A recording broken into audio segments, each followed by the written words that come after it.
Mirë, shohim dhe njerë se çfarë po ndodh tek takimi strukturave politike të Partisë Socialiste, ja ku janë pamjet e drejt për drejta që na vinë në këto momente, duket se ka mbaruar pra kjo mbledhje, ky takim i strukturave në kuadër të përgatitjeve që po bëhen pra për zgjedhjet e 9 nëntorit.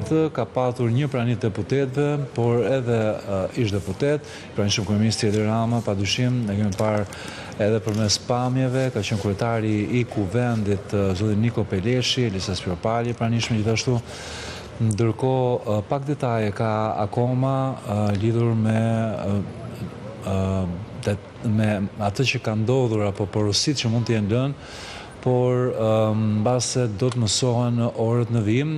Është një takim i cili zhvillohet në kuadër pra të përgatitjeve që kjo forcë politike po bën për zgjedhje në nëntorit. Kandidatja socialiste është Ogerta Manasteliu, drejtuesja e fushatës është Belinda Balluku. Zgjedhjet kanë nisur tashmë procesin e tyre, si thua, organizativ, edhe nga Komisioni Qendror i Zgjedhjeve është konfirmuar tashmë puna që ka nisur ky institucion për organizimin e zgjedhjeve vetëm në Tiranë, por edhe në 5 bashki të tjera.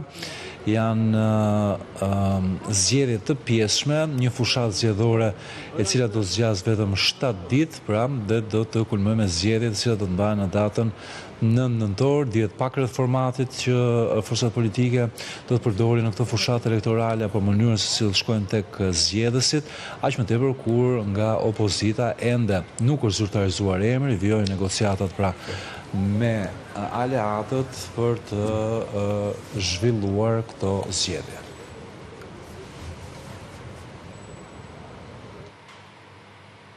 Mirë, këto janë pamjet pra, do të presim derisa të ketë detaje të reja, nuk di më shumë për momentin, kështu që largohemi nga zhvillimet që vijnë prandesh, shkëputemi për pak publicitet.